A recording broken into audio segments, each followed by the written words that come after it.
están, queridísimos hermanos y hermanas? Un saludo muy especial en este nuevo año. Vamos a continuar con nuestro programa Conociendo Nuestra Fe a través del Catecismo de la Iglesia Católica. Ahí hemos quedado sobre la oración. Queremos seguir analizando y meditando sobre la profundidad de la oración dentro de la Iglesia. Vamos a hablar en este programa acerca de la oración en el tiempo de la Iglesia.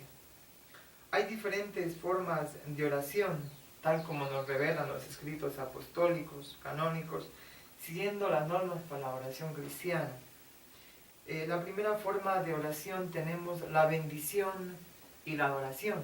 ¿Qué es la bendición y la adoración? La bendición expresa el movimiento de fondo de la oración cristiana. Es el encuentro de Dios con el hombre.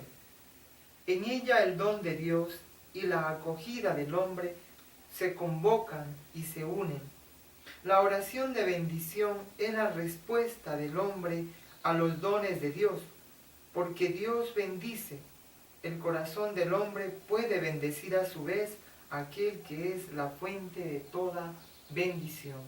Entonces, queridos hermanos, es lo que nos dice el numeral 2626. La bendición es una forma de agradecerle a Dios por lo que hemos recibido. Pero como dice el catecismo, el hombre no puede bendecir si es que no es Dios el que bendice primero. Es decir, el hombre hace una acción de bendición de lo que Dios le da, de lo que Dios le regala, para decir, tanto en las cosas materiales como espirituales. Dos formas fundamentales expresan este movimiento. Nos dice el 2627.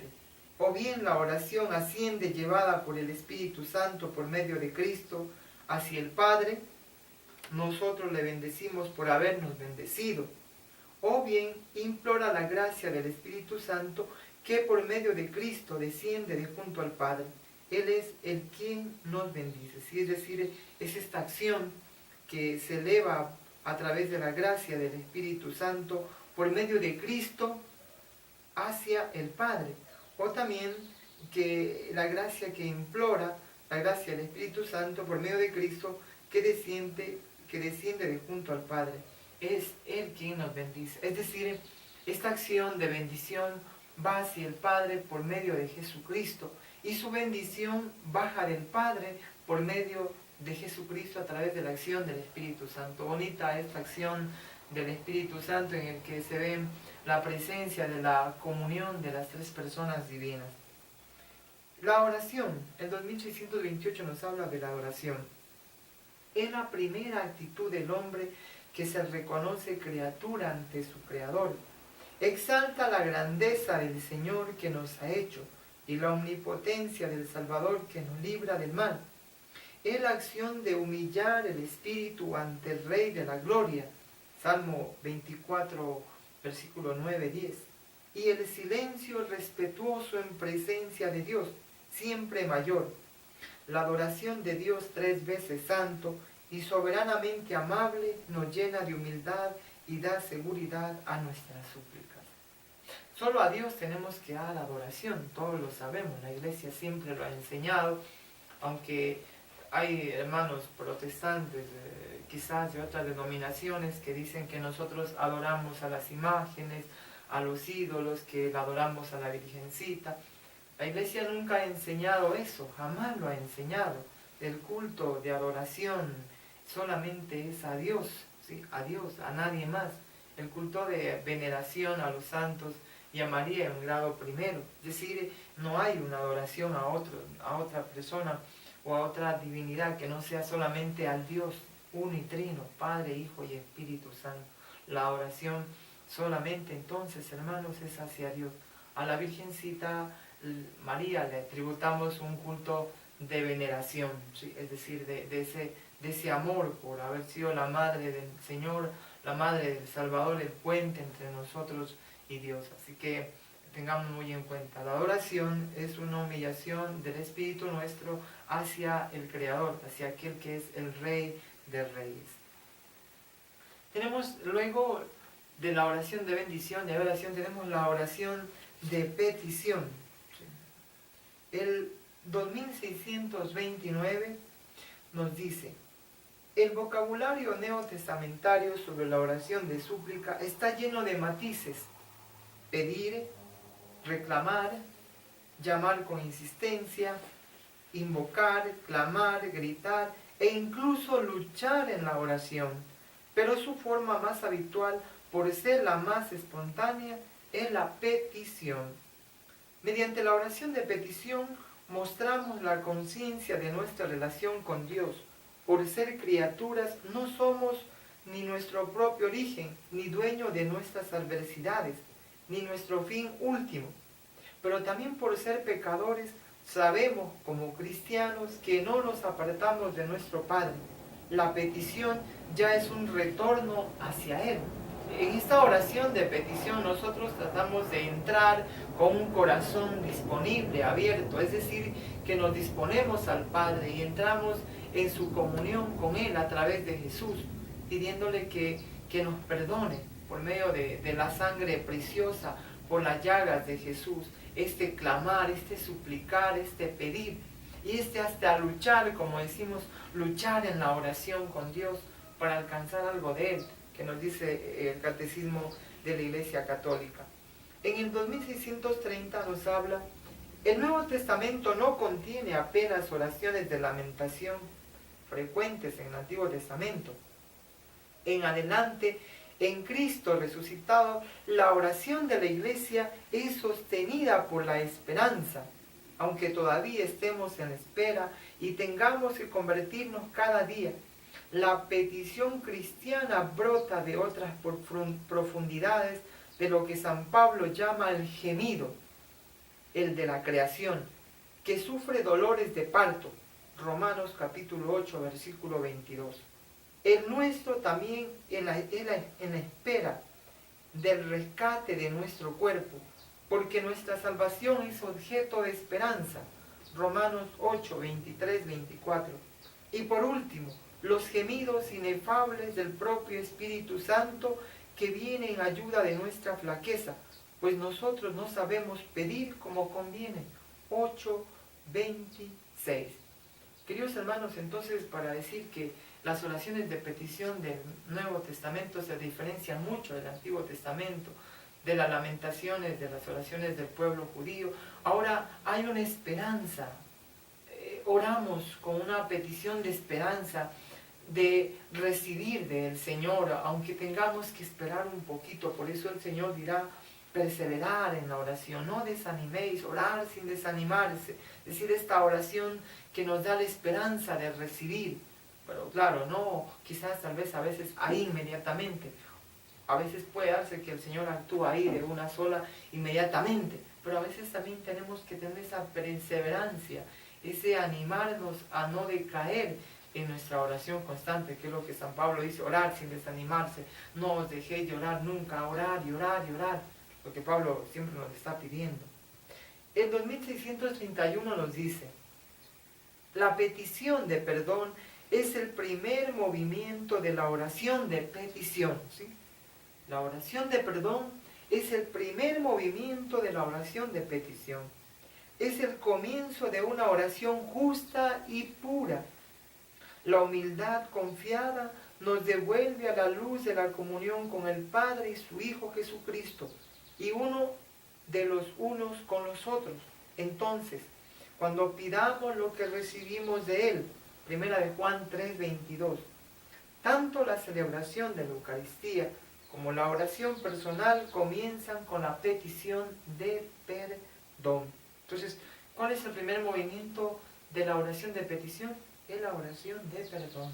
Lo vemos al publicano cuando llega ante el Señor, le dice: Señor, ten piedad de mí, que soy un pecador. Es decir, antes de atreverme a pedirle algo al Señor, antes de atreverme a acercarme y decirle: Señor, sáname, Señor, dame esto, lo primero que el cristiano tiene que hacer es reconocer su miseria, su pecado, humillarse ante el Señor, no ser como el fariseo que se cree que merece todo porque según él es un buen cumplidor de la ley, Señor, te doy gracias porque no soy como este, como este y como este. Es una oración orgullosa, soberbia. La oración que hace en cambio el publicano es un movimiento de arrepentimiento y decir, Señor, en realidad yo no merezco nada porque tú sabes quién soy. Te pido que me perdones todos mis males, todas mis falencias. Tú me conoces muy bien, sabes lo que he hecho, Señor, y quizás no soy digno de estar aquí en tu presencia, pero te pido que me perdones y que me concedas la gracia de estos favores que he venido ante ti a pedirte sin que tú mires mis pecados. He ahí la iglesia, como decimos, comienza pidiendo perdón y en el transcurso de la liturgia también se refleja el perdón. Señor, no mires nuestros pecados, decimos en la liturgia de la Eucaristía, sino la fe de tu iglesia. Es decir, esa fe que se une, esa fe de creer en un Cristo vivo. Entonces, tengamos muy en cuenta esto, que no seamos tan soberbios, orgullosos, de que creemos que tenemos que ir de una a pedirle al Señor. No, primero reconozcamos nuestra miseria, nuestro pecado, y no nos creamos como que si fuéramos con derecho a recibir todo. No, Señor, no soy digno de que entres en mi casa, pero una palabra tuya bastará para sanar. El 2632 nos habla, la petición cristiana está centrada en el deseo y en la búsqueda del reino que viene conforme a las enseñanzas de Jesús. Hay una jerarquía en las peticiones. Primero el reino, a continuación lo que es necesario para acogerlo y para cooperar su venida. Esta cooperación con la misión de Cristo y del Espíritu Santo, que es ahora la de la Iglesia, es objeto de la oración de la comunidad apostólica. Es la oración de Pablo, el apóstol por excelencia, que nos revela cómo la solicitud divina por todas las iglesias debe animar la oración cristiana. Con la oración todo bautizado trabaja por la venida del reino. Entonces, ¿cuáles son las peticiones que primero deberíamos nosotros hacer? Nos habla la iglesia, primero el reino, ¿sí? Es decir, pedirle a Dios que instaure su reino ya desde aquí en este mundo, un reino de paz, un reino de amor, de justicia, de verdad, un reino en que empecemos nosotros a construirlo primero en nosotros y luego a tratar de construirlo ahí en nuestra familia, en la sociedad, en el lugar donde estamos, donde trabajamos, es decir, ir construyéndolo de esa perspectiva del amor, de la oración en la que le pedimos al Señor que nos dé la fuerza, el valor de poder luchar contra el mal y poder vencer al mal a la fuerza del bien que nos viene por esa gracia del Señor.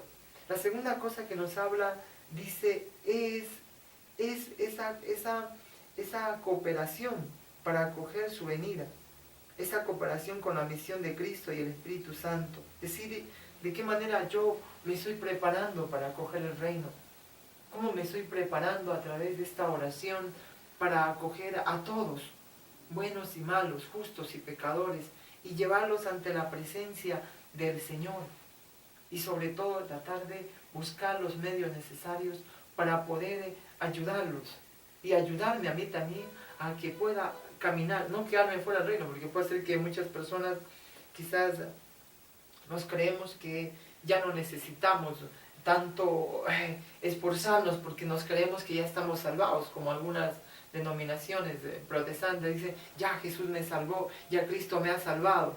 No, tengamos cuidado, dice Pablo, porque puede ser que yo me quede fuera de la carrera por creerme que estoy el maestro, que soy el que enseño. De repente pierdo la visión de hacia dónde voy. Me puedo creer solamente yo como el que enseño y de repente puede que yo esté perdiendo el rumbo de ese reino, de construirlo desde mi propia perspectiva hacia afuera, hacia donde debo llegar con mi vida, con mi testimonio, con mi palabra, es decir, con mi esperanza. Entonces tenemos que tener mucho cuidado de que nos creemos fuera del reino.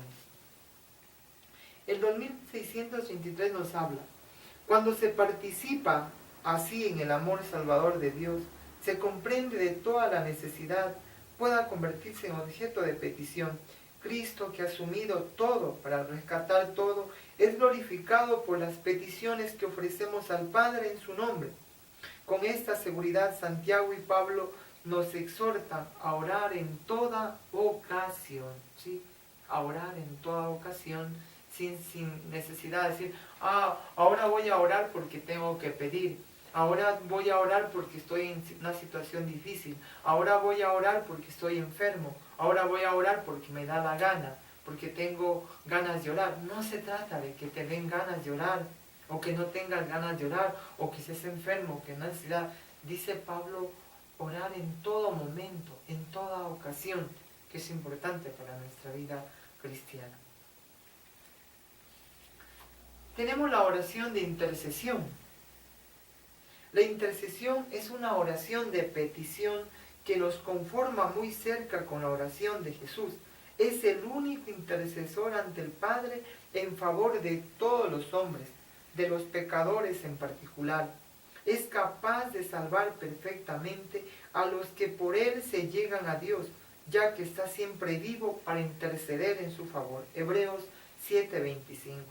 El propio Espíritu Santo intercede por nosotros y su intercesión a favor de los santos es según Dios. Romanos 8:26, 27.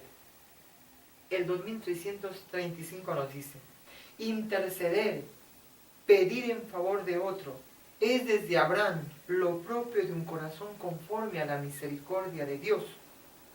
En el tiempo de la Iglesia, la intercesión cristiana participa de la de Cristo. Es la expresión de la comunión de los santos. Es la intercesión el que ora busca, no su propio interés, sino el interés de los demás. Filipenses 2:4. Hasta rogar por los que le hacen el mal. 2633. Las primeras comunidades cristianas vivieron intensamente esta forma de participación. El apóstol Pablo les hace participar así en su ministerio del Evangelio. Él intercede también por las comunidades. La intercesión de los cristianos no conoce fronteras. Por todos los hombres, por todos los constituidos en autoridad. 1 Timoteo 2:1. Por los perseguidores, por la salvación de los que rechazan el Evangelio. Es decir, cuando nosotros hacemos una oración de intercesión, no solamente debe ser por los que me caen bien, por los que me hacen el bien, por aquellos que están cumpliendo la palabra de Dios, sino hablamos de todos, por todos. Hablamos de aquellos que quizás nos han ofendido, nos han perseguido, nos han hecho daño, de aquellos que quizás nos han traicionado, nos han engañado, nos han mentido. Esa intercesión no tiene límites. Es una intercesión como la de Jesús. Padre, no les tomes en cuenta este pecado. No saben lo que hacen. Es decir, esa intercesión que muchas veces hasta llega a justificar el mal del otro ante Dios. Señor, perdónale. No le tomes en cuenta este mal. Es llegar a conformarnos a este corazón misericordioso del Padre, este corazón misericordioso del Hijo, que nos está tendiendo siempre una mano para levantarnos, para animarnos. Asimismo tiene que ser la intercesión nuestra ante el Señor, de levantar, de animar, de orar por esa persona que está necesitada y que quizás es mi enemiga y a la cual yo tengo que entregarle en las manos del Señor y pedirle que le bendiga. Queridos hermanos, que nuestra Madre Santísima nos ayude a interceder ante los demás y nos enseña a ir entendiendo las formas de oración y cómo la Iglesia nos va enseñando a través del misterio de la palabra revelada y de la enseñanza concreta del catecismo de la Iglesia Católica. Que el Señor nos bendiga y nos acompañe siempre. Seguiremos hablando más adelante sobre las diferentes formas de oración que aún nos quedan por seguir realizando. Que el Señor les bendiga ahora y siempre en nombre del Padre, del Hijo y del Espíritu Santo. Amén.